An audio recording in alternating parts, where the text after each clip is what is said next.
and I totally forgot. I totally forgot what I was trying to do. What's happening? What's happening? Y'all know where y'all at. You know who I am. You know who he is. No more introductions. Y'all know us. We don't need no introductions.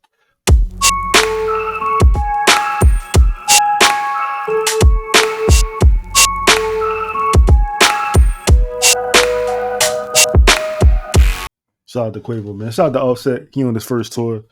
That's big time. Happy for the guy. This podcast is sponsored to you by Birdsall Lawfirm, the official injury lawyers of Bookroom Media, located at 918 Poydras Street by the Superdome. Give them a call. If you or somebody you know have been involved in an accident, their phone number is 504-523-5413. Please be sure to tell them we sent you. Say, dog. What's that? I got a question for you. Speak. That's a little crazy. No, you're training a dog. Yeah.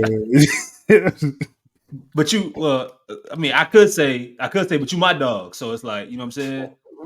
For sure. Yeah. That's safe. No, never mind. Are the Pelicans underrated? Have we underrated the New Orleans Pelicans? When you say we, who's we? Okay, me. You talking about me and you? Yeah. Oh, yeah. Nah, but look though. Hold on. Look though, bro. Hold on. What? Hold that thought.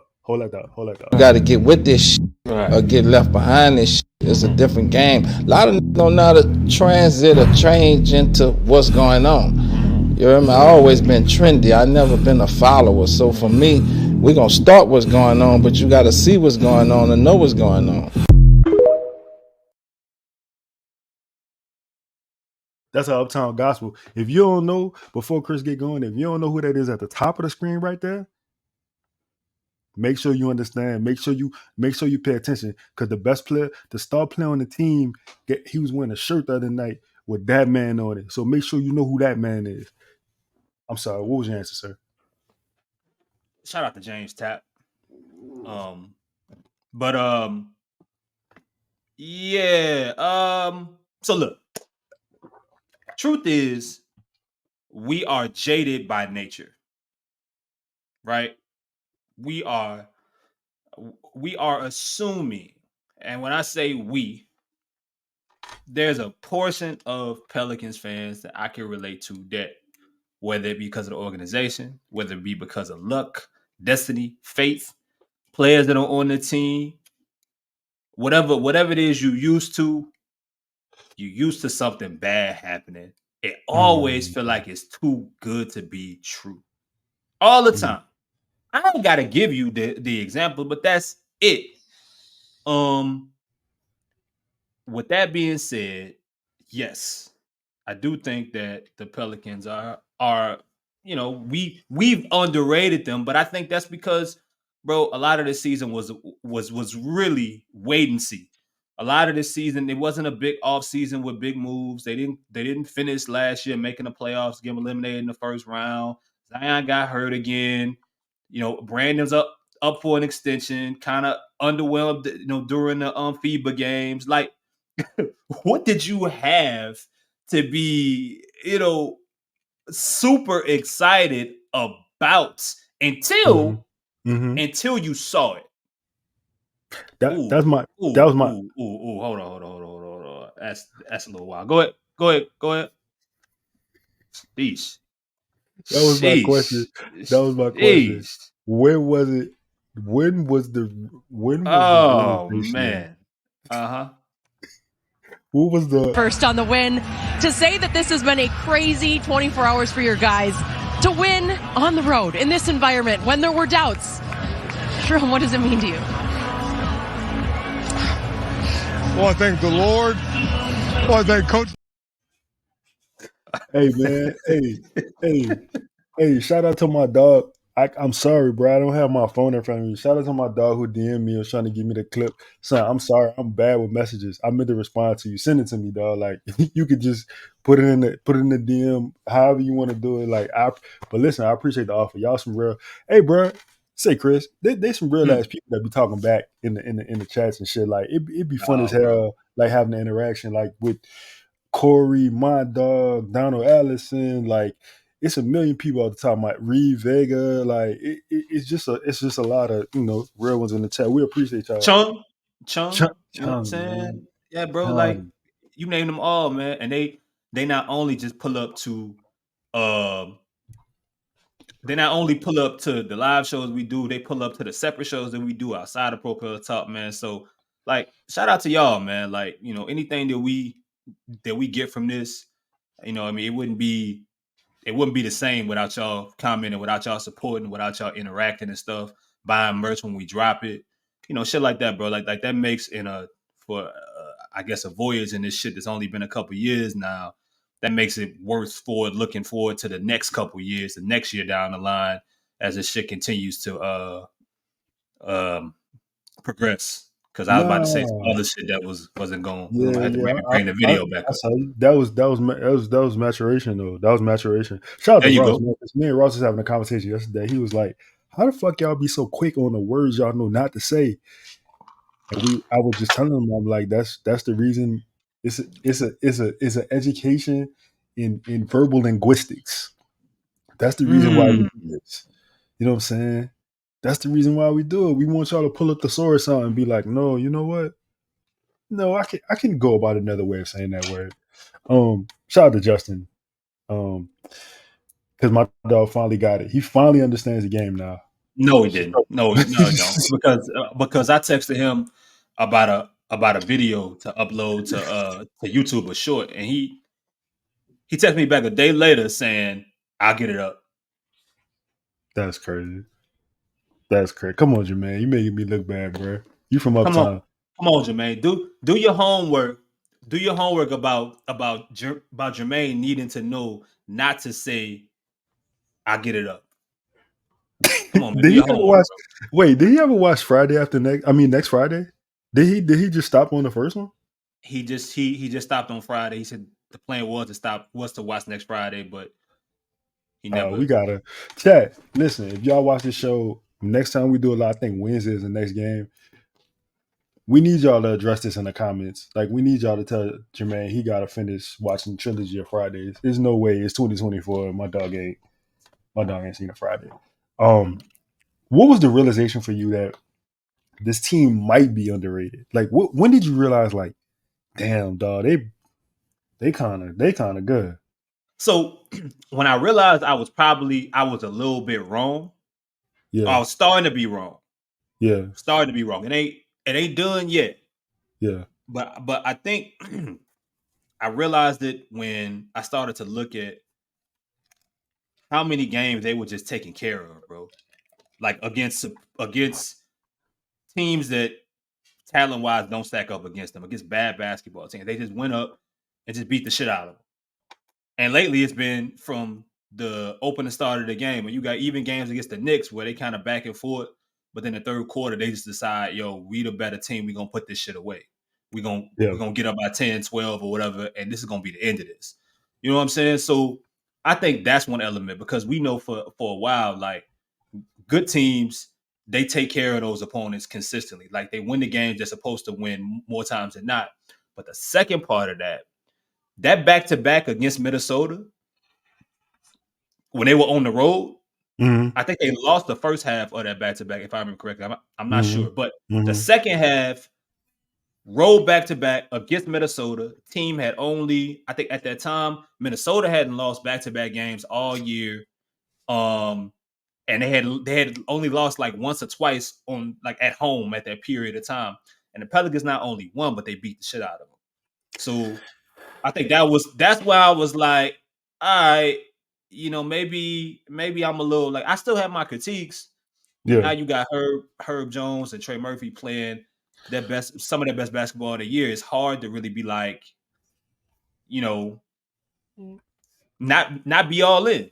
I understand, and I kind of feel like the same way. I don't know what the pinnacle was for me of being wrong on that side. But I think I looked up one day and it was just like, dog, you know what it is? And you said it at the top of the show, you said we jaded because where we from and what we had to root for, and there's always something that can go wrong. So you always just trying to hold out before you like buy all the way in because you don't want to be heartbroken again. And Yeah. I think for real, like just kind of looking at how they playing, who they've been playing against, like because that's the other thing. The knock now is the competition when. I mean, they made the schedule. You just play who in front of you. You can't really control that, but you got to win those games. And I think that was probably the point for me when I saw them starting to even just beat bad teams handily, and it wasn't like a struggle how it was earlier in the season. You know what I'm saying? And I was like, I mean, they taking care of business. Like, what else could I ask of them? I can't really ask anything else of them. They win the games because at the end of the day, like competition, rank, standings, whatever. Like, did you win the game? Okay, well, like that's all I got for you. And to continue on your point there, I mean, you look at the fact that they're winning, they have the road record that they have right now. You know what I'm saying? Like those are all signs of good basketball teams. Like the fact that it feels like Lito, it got to a point I was thinking, I was like, damn, I can really say without a shadow of a doubt that I would be surprised if they ended up in the play-in now. You know what I'm Yeah, saying? yeah, I would be shocked, yeah. but I will be surprised because they're from whatever the circumstances that brought them here, whether it be the Kings' inconsistency, the way that the Pelicans are playing and taking care of bad teams, as of late, sprinkle with some good wins throughout the year. And then you got Phoenix that's been kind of all over the place. They did end up winning today. And then everybody below them that's, like the playing gonna be crazy, first of all. Mm-hmm. But Mm-hmm. when we talked about it at the All-Star break, I was like, man, they got their work cut out for them to beat, to keep Phoenix or keep Dallas. I wasn't necessarily worried about Sacramento, but then you're looking at Golden State, looking at the Lakers maybe making a run, and it just Pelicans are doing what they have to do, and I think that realization as well, like damn, like they really got a nice chance to be finished outside of the play-in 5 or 6, win 50 games. And they only 2.5 games away from the 4th seed with the Clippers being right there. That's something else that, that's an interesting point as well. So Justin asked this yesterday. I didn't mean to cut you off. What do you think the percentage is of them getting to that 4th seed? Like, what percentage would you give it? I gotta look at the Clippers schedule, but I say this: it's not like the Clippers don't feel footsteps. Right. And you talk about Zion looking in the best shape that he's been all year. Brandon's been healthy. CJ had his first solid game in a few days. We just talked about Trey and Herb. Herb's been pretty much steady and great the entire year, but Trey's back to looking like the dude he looks like every March, which is a fantastic player. And then the Clippers, I had to look at their schedule, but look, man, it's the end of the year. Like, you're working with 33-year-olds and Paul George. I think Kawhi's like 34, 35. An injury here, injury there on a roster that's kind of like, it's there. And then look, you played him, I think, what is it, Friday? Yeah, Friday.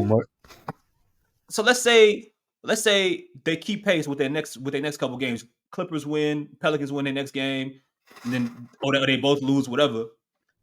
Let's say you win Friday. You get your get back from when the Clippers pretty much embarrassed you for 3 quarters the last time they was in New Orleans.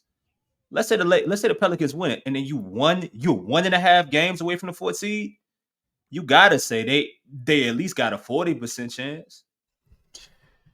So look, I don't want to go down their whole roster because this is a show about the Pelicans, but I do want to let's talk about the Clippers in like a 6-game increment. So you got they play the T-Wolves tomorrow. They got the Bulls on Thursday, which is probably gonna be a win. So I'm gonna say, I don't know. What you think about the T-Wolves? So I just watched them play the Lakers yesterday, which the 4th quarter, like I think the Timberwolves were actually up going into the 4th, but no Gobert, no Kyle Anderson. If Gobert is back, mainly Gobert. If Gobert is back, I give them I think they'll be all right. To be honest, I feel like that they eventually was gonna have to make a move between Gobert and Carl. I think losing Cat kind of hurts them. I mean, it definitely does. You can't lose a talent like that and not suffer at some point. But could they possibly look like a better team against certain matchups when you're playing Gobert and McDaniels or Gobert and Kyle Anderson, Gobert and whoever to kind of help close games? The Kill Alexander Walker's playing well, had a really good offensive game the other night against the Lakers.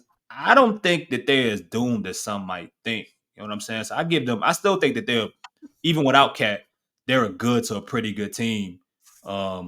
Still good defensively. And with Anthony Edwards, bro, he's a superstar. He's supposed to be made for shit like this. So, all right. So you got the Clippers, T-Wolves, Clippers, Bulls, Clippers, Pels, Clippers, Hawks, Trailblazers, then Trailblazers. And it's a pretty. It's a you know what I'm saying? Ain't a lot of difficulties there. I think the Pels. I personally, like I was saying this yesterday, the Nuggets are the only team I don't want to match up against. I think regardless of who is on this Clippers team, I think the Pelicans will play them well. And I want to say this too. We were talking about, like what the Pelicans were doing right, what they were doing wrong. Mm-hmm. The thing is about the Pelicans, you gotta give them this, right? Mm-hmm. We talk about teams all the time who, okay, this is a perfect example.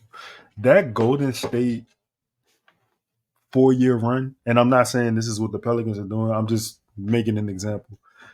They were dominant as hell, right? But you know what they also had, dog? They had luck. They had a lot of luck. Yeah, they ran into teams, some teams that possibly could have gave them a 7-game series or could have gave them a run for their money and taken the series where they had injuries. Kawhi, San Antonio, but Jaja steps on Kawhi steps on his foot. He landed in his landing spot, and that was it for that series because Kawhi was busting their ass like that whole series. Kawhi was going crazy. That was a little crazy. I mean, I think that's something that people still say. You know what I'm saying? So that's tough. Right. It might not be aging as well as certain things, certain ways of saying dominance, but I got you. Go ahead. All right, cool. So you got that aspect of it. And the Pelicans they've done a decent job of beating bad teams. Like teams have had injuries that they've, like Trey Young didn't play against the Hawks the other night. Wait, did he play? I'm tripping. No, Trey didn't play. Yeah. Trey didn't play. Okongwu didn't play. Jalen didn't play. Jalen Johnson didn't play. Sadiq got hurt. Oh, he tore his MCL. That's crazy, bro. That was one of them injuries. Sometimes we see it and we like, yeah, that look bad. And then, it'll come back. Like, say, Goon leaves in a wheelchair the other night, and then it comes back that, well, he severely sprained his ankle, and I think he sprained his knee or something, but he didn't tear anything completely. Yeah, he didn't tear anything completely. That's crazy. But then, so you never really know.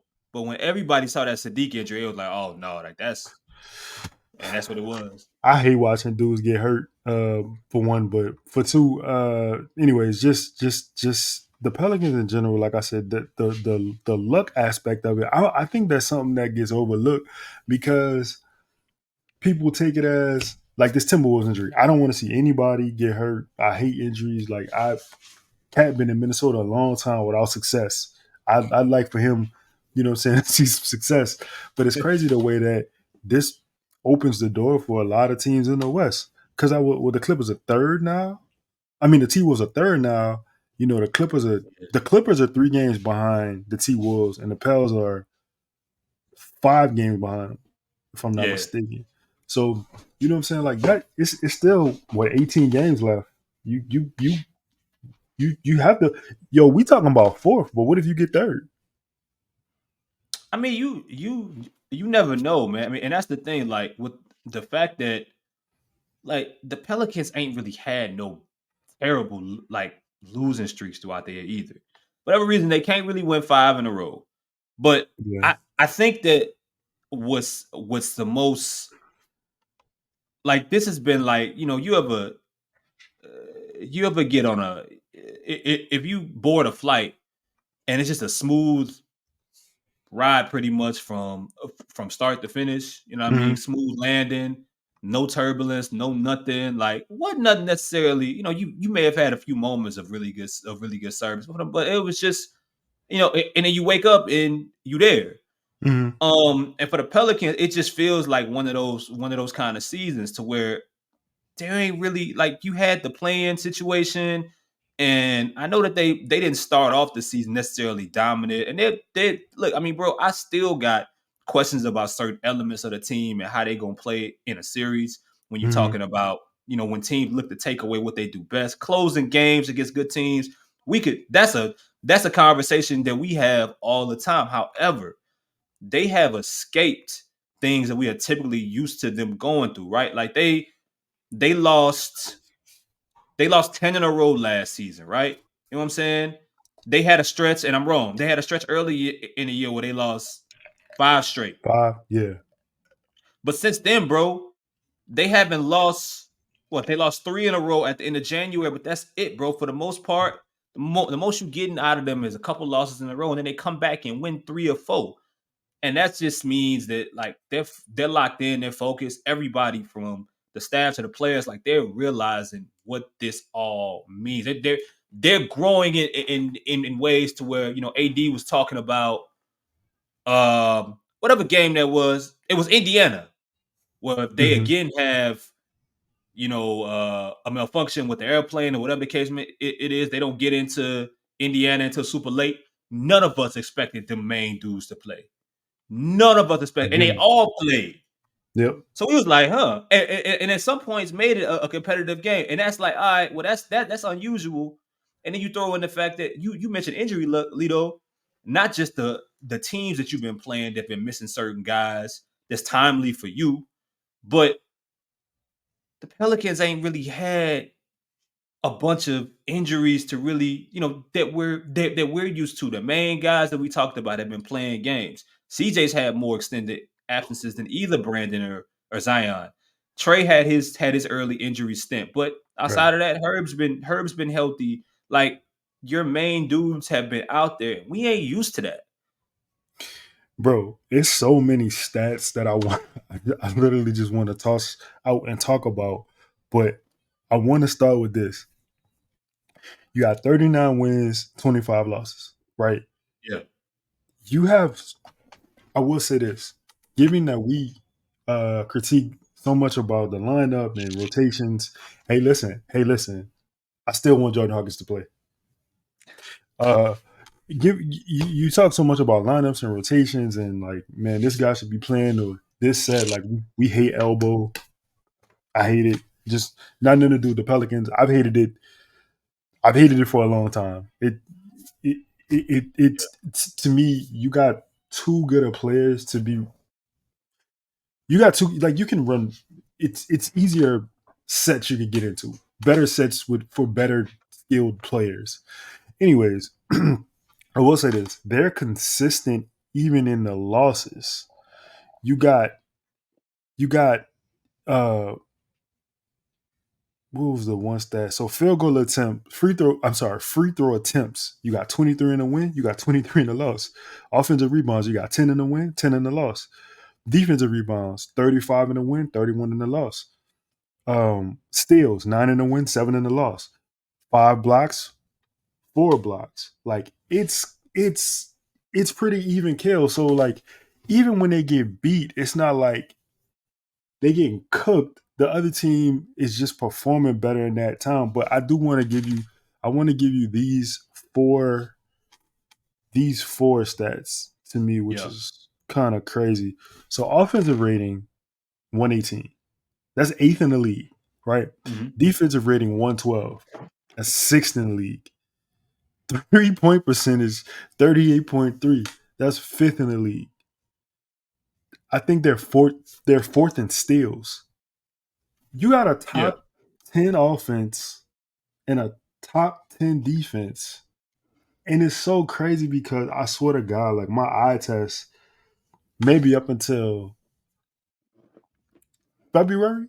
I'm gonna say February. Mhm. Maybe up until February, my eye test just was not seeing that. It just looked like discombobulation across the board, like certain guys. And then also you implement Trey back into it. Trey is trying to get his cardio up. Zion last month was still trying to get his cardio up, right? But it just didn't look like there was no synergy. There was Yeah. no chemistry in the players. Something. See, that's the thing, Lito. It looked like something was missing. Yeah. You know, it looked like even, you know, there were certain wins where everything where it clicked on all cylinders for the most part. And you see, you know, and one of the things that you were mentioning is consistency. You're talking about like they're good. They're almost good at everything. Mm-hmm. You know what I'm saying? Like, there are things that we can critique, but even free throw shooting, we were talking about that. That's gotten better. You know, if you notice, we're not harping on those on that as much as we were around the trade deadline, around All-Star break. It was like they gotta make their free throws. Zion, you know, we had the hack of Zion situation in Dallas, another game that they should have won. Yeah. Where, you know, you got free throws. I think to tie the game, he misses one or misses them both. I don't remember, but Trey misses two in that game. Now, y'all did a show yesterday on Pro Pels Talk on the Sunday show about Zion shooting 75% over the past however many games. Like those things, they're getting better, and even some of the things that they're bad at, or that they were bad at. And again, bro, that tells me, man, like they really, like when it comes to a team, I can't speak for the, you know, the what type of personalities are 100% there, or how well they get along, and how much they love each other, or how much they hang out, and all that stuff.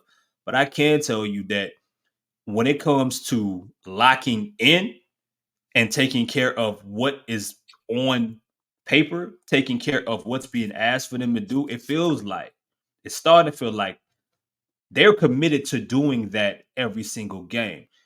How that translates into the playoffs, you know what I'm saying? It's where I think a lot of us are at, because if you win, you want to win 50 wins. You want to get to 50 to winning 50 games this year. But I think, bro, you telling me a team top 10 on offense, top 10 on defense, all these things you told me, Zion getting better, looking like the best version of himself, Brandon still healthy. You know, he didn't have that great of an offensive game scoring wise the past game, but still ended up with 10 assists, dropped 40. I think one of those games, the Indiana game or whatever. Yeah. Yeah, you know what I'm saying? Trey Murphy's playing his best. Herb Jones is having a breakout year shooting the basketball. Najee Marshall's playing well as of late. That's a team that should win a first round series. Yeah, I think that's gotta be the bar. That's the bar. Like that's the standard. It's gotta be that. You gotta get out the first round. A lot of gripes for me based on the playability of Brandon and Zion together.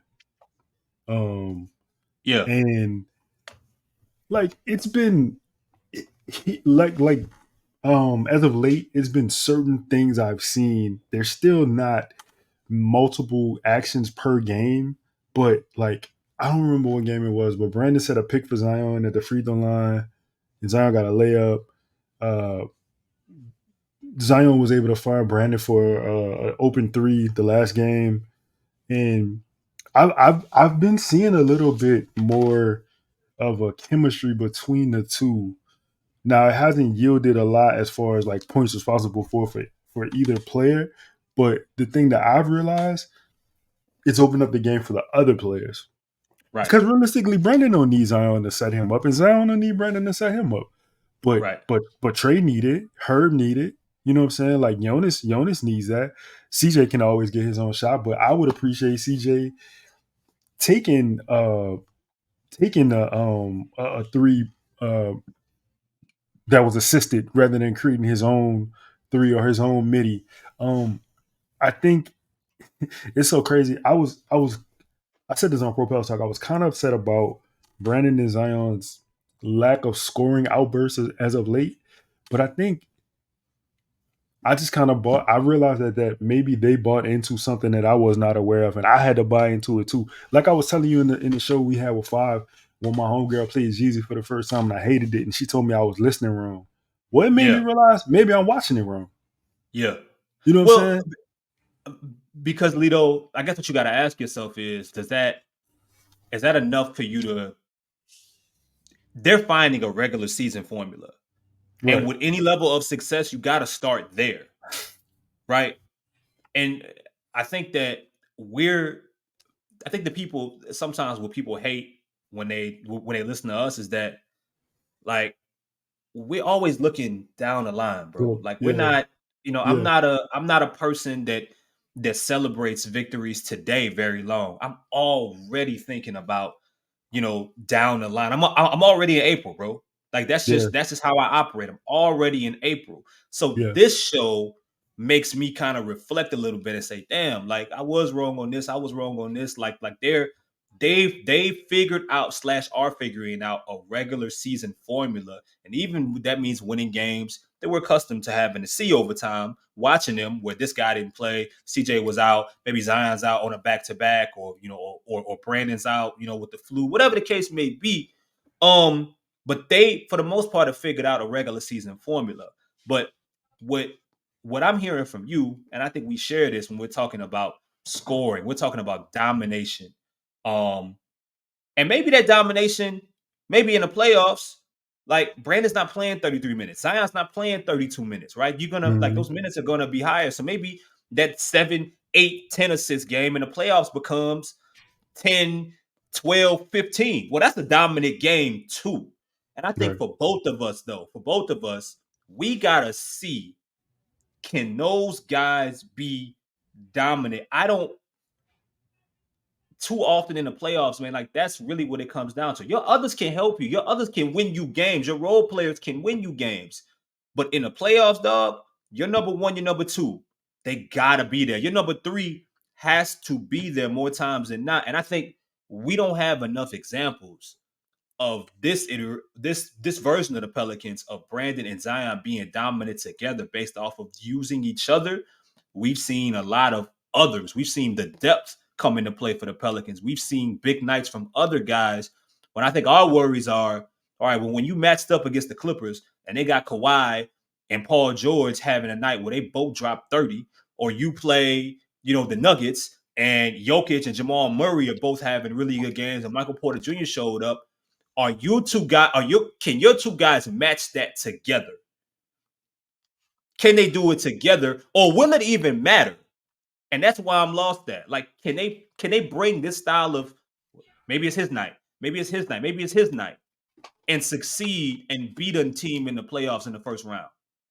Oh, Brandon Ingram had one of the best 7-point games I ever seen in my life. I ain't lying to you. Like, you look at the box score, you look at the box score and you go to points, you be wholly unimpressed. But I think that's maybe playing together for the 5th year, it allowed them to finally see that, like, damn, man, we good enough. I ain't got to do as much. I ain't got to do as much. I ain't got to do as much. And look, we good enough to compete with those guys. Yo, let me tell you this. It was a play. I don't remember who they were playing against. Maybe it was Miami, where Brandon twisted his ankle, or he sprained his ankle.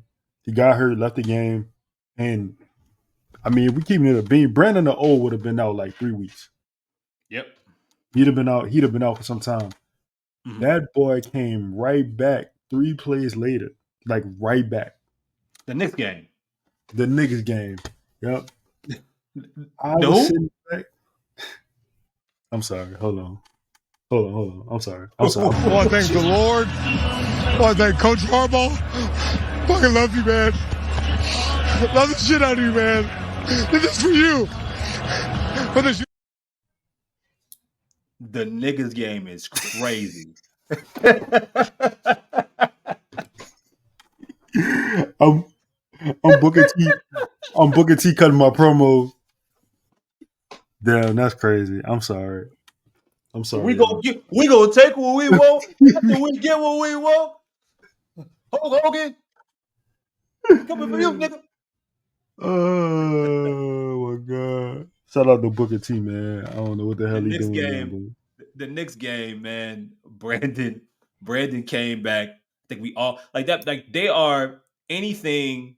It's almost like this season. At least it forces you to, at least for this year, for this season so far, to throw out most of the things you think you know about what's going to happen with certain players, certain sequences. You got to get it.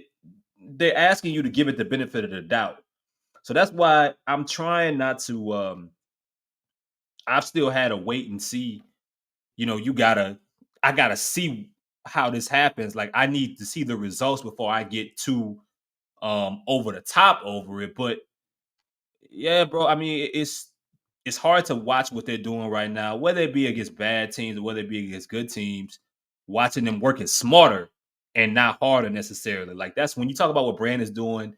Like certain dudes have been able to coast and still have relatively solid seasons, even if it's not what maybe you expected. If it's not great, a superstar like all-star like, and that's it, bro. I mean, I just I really want to see. Is there something else that's waiting for us in a first round series that we're not expecting from what this team can do to show us that they're even more underrated than we're talking about now, or prove us wrong again? As long as it's not the Clippers, my brother. I mean the Nuggets, my brother. I feel good about whatever the matchup is. I do believe, like you said. Listen, I don't celebrate small wins, and that's my fault as a person. It's not the Pelicans' fault. It's not nobody else's fault. I'm just never. I'm never satisfied. I always want more. I want to. Okay, we did this, or I did this. Damn. Well, how could I do this next time? Or how could I make this better? And that's just me. That's just my approach to everything. Standing there looking at accomplishments, it don't really do nothing for me because I don't want to be comfortable. I always like to be uncomfortable. But about the Pelicans, I shouldn't hold them. Maybe I shouldn't hold them to the standards that I hold to myself, right? Because they still a young team. You still got a young coach. They learning how to play together, even in year 5, right? The year 5 for me, I think, was the problem. That was the problem because year 5 and what have you had to show for it is my thinking going into the season. You keeping Brandon and Zion together, keeping them together for what? Yeah, you know what I'm saying? Like for what? And you know what, Lito? This was a crucial year, or still is a crucial year to figure out, what moves are you going to make in this offseason to either to keep that core together and commit to them beyond, or make even bigger moves or moves around the edges. Like that was another particular thing, because even if like, you can, you would assume they're on a trajectory to finally make the organization and ownership pay luxury tax, right? So, right. If you bring back CJ, you sign Brandon to an extension, you sign Trey to an extension, you already got Zion, you look and you like, if this isn't a championship team, they damn sure paying a championship bill. Yeah.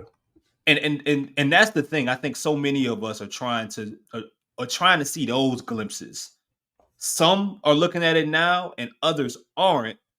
And I'm trying to find the weaknesses before I have to witness them. I don't want to be surprised by a weakness. I don't want something that I was worried about to have to watch it play out a 7-game series. You know what I'm saying? Yeah, that's my fear.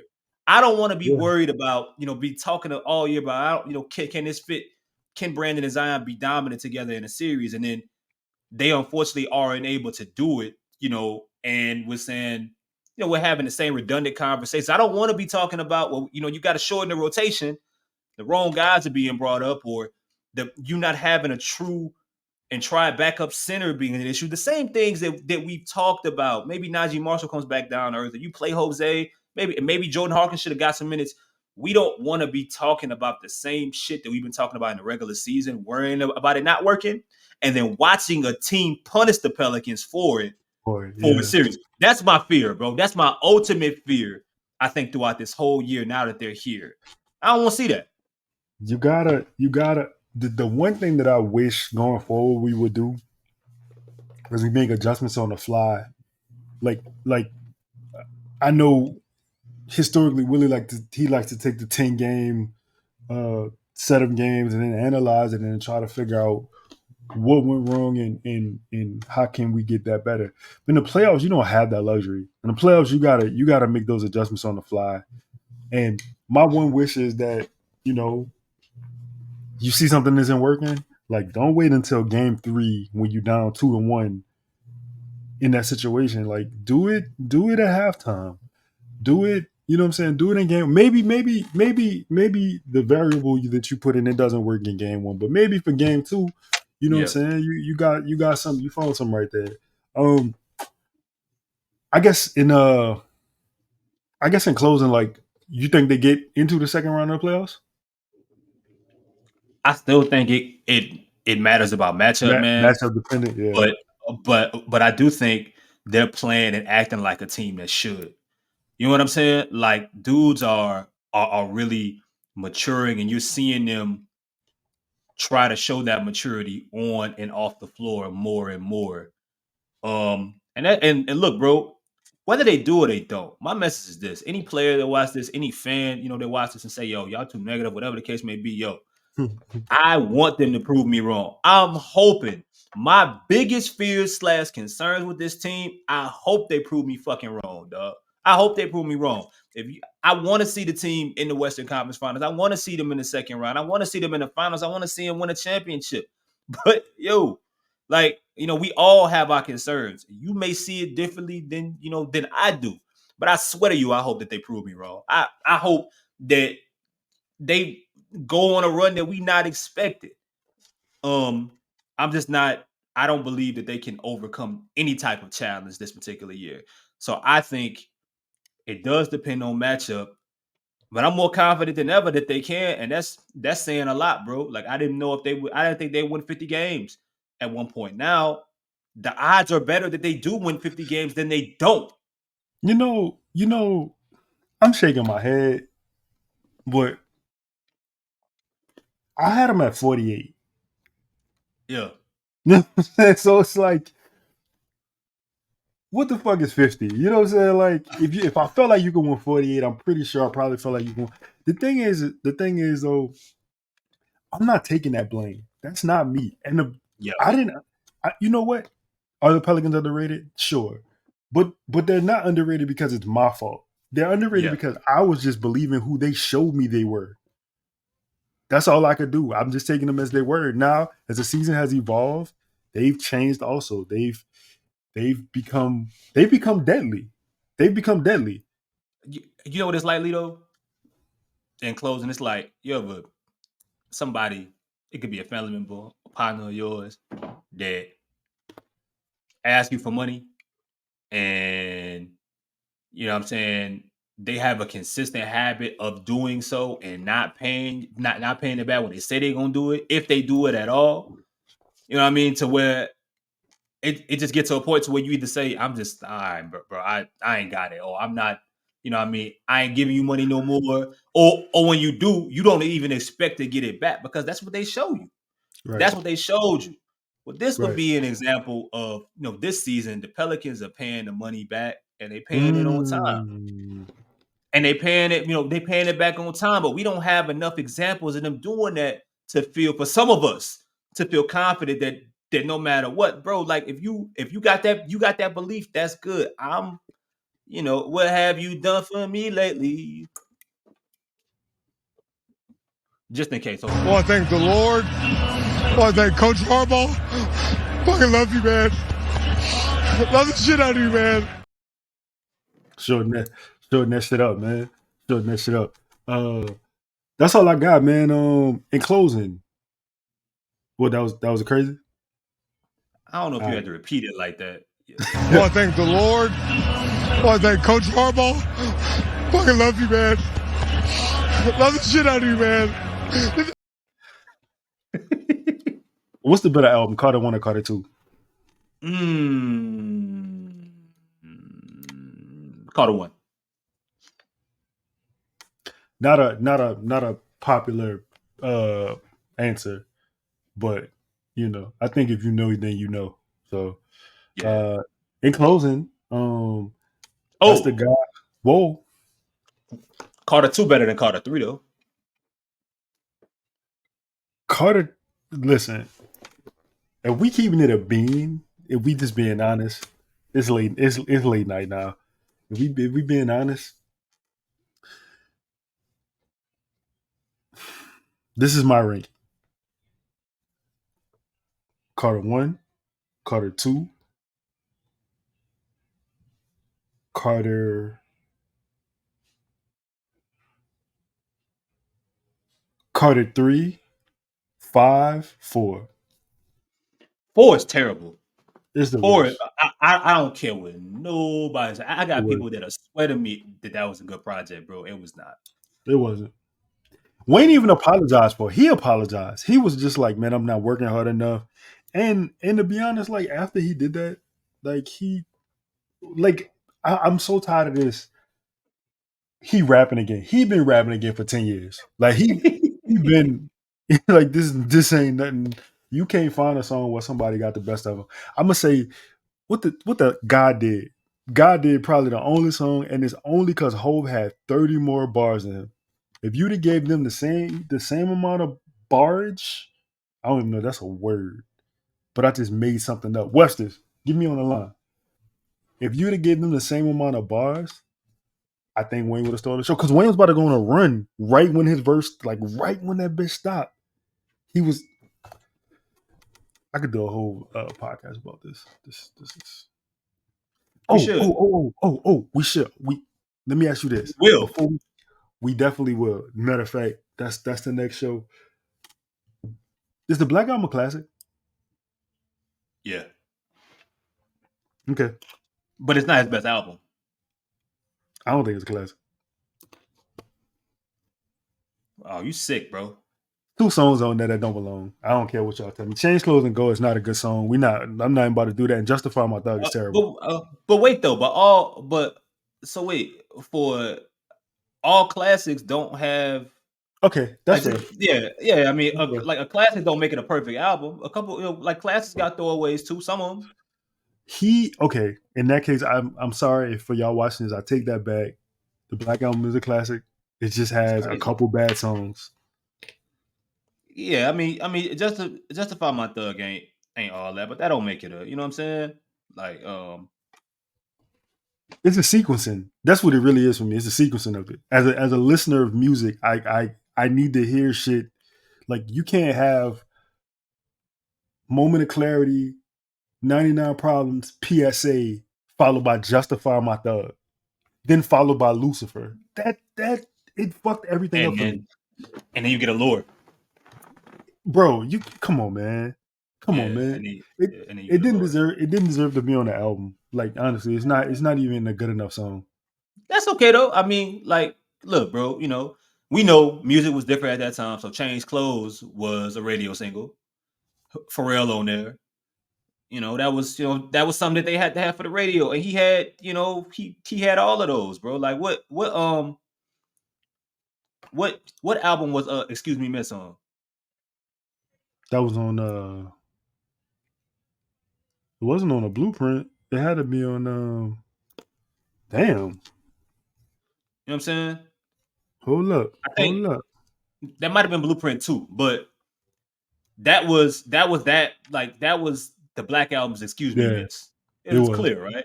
You know what I mean? Yeah. That was just trying to make that again. So, Hey, before we go, I went down a whole rabbit hole of music. That was really difficult to say. And I see, bro. You was almost throwing up the hooks. I was just saying, man. Shout out to the brothers in the gold boots. I really feel like it's crazy, like listening back, like listening in reverse to seeing like who Hov is now. it's so wild. Like I was saying that to say because I was comparing Drake to like Drake's stardom to Hov's stardom, and it was like Hov was a totally different guy, dog. I think Hov would have beat Drake up, like like in I mean, like I Hov don't was know not if a we nice allowed, person. I don't even know if we're allowed to talk about some of the things he's been accused of doing to people. So, you know. This is Them true. black trucks, them black Suburbans show up outside your crib, dog. Let's end the show. Yeah. Hey, the Prelude is one slept on Jay-Z intro for anybody out there. The Prelude was hard. I agree. All right, man, we're gonna have to do a show about this now because somebody goes comment on it and I'm gonna have to have a rebuttal. We need to make response videos. So let's do it right now. I got nothing else to do. All right.